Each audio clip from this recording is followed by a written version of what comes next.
Hello friends, today's stories are about Shishupal and Jarasandha.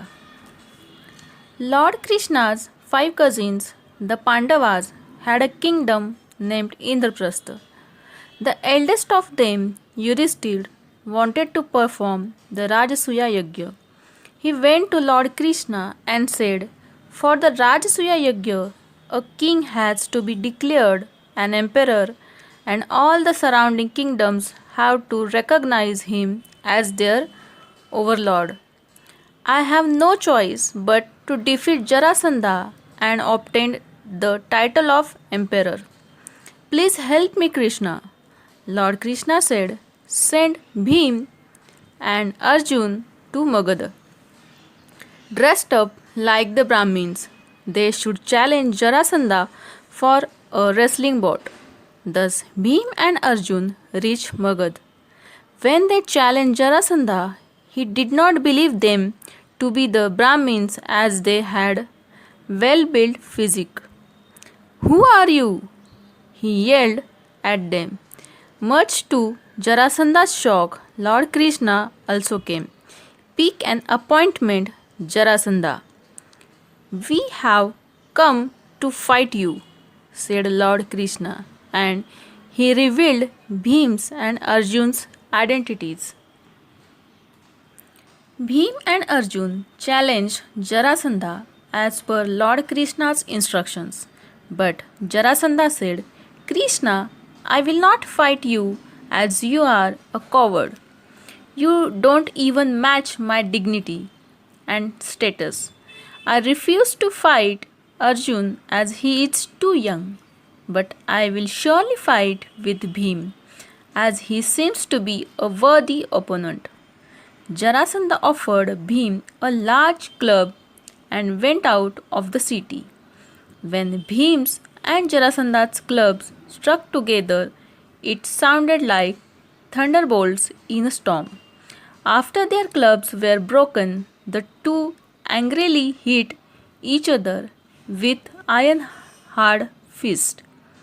Thus, Bhim and Jarasandha fought for 27 days as both of them were equally matched, only stopping at the end of each day to live as friends in Jarasandha's palace at night. On the 28th day, Bhim almost gave up and looked up to Lord Krishna for help. Only he knew how Jarasandha could be killed. Lord Krishna noticed that Bhim was not able to defeat Jarasandha and called him aside. He told Bhim a secret about Jarasandha's birth. Jarasandha was born in two halves from two mothers. Seeing that the baby was useless, his father threw the two parts into the forest. These were found by a demoness named Jara. She managed to join the two halves and brought Jarasandha to life. When the fight continued, Lord Krishna picked a twig up, broke it into two halves, and threw the two halves far away from each other. This indicated that Jarasandha could be killed by reversing the manner in which he was born. Bhim grabbed hold of Jarasandha's legs and split his body into two. He then threw them far away from each other so that they might not be joined again. After Jarasandha's death, Lord Krishna put Jarasandha's son upon the throne. Then he released all the kings and princes who had been imprisoned by Jarasandha. The Rajasuya Yajna started by the Pandavas was on the verge of completion. The last rite was to confer honors upon the kings who had participated in the Yajna.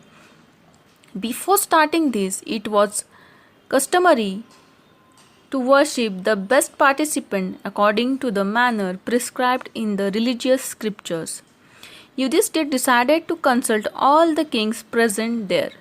Sahadev, ruler of Magadha, proposed the name of Lord Krishna as he made him king. Most of the kings and the Brahmins seconded the proposal. After the rituals of the Rajasviya Yajna were over, Yudhishthir told Lord Krishna, as per Bhishma Pitamaha's advice, I wish to give you these offerings as a mark of respect. Just then, Shishupal, the king of Chedi, got up from his seat and voiced his displeasure at Lord Krishna. A mere cowherd being honored first.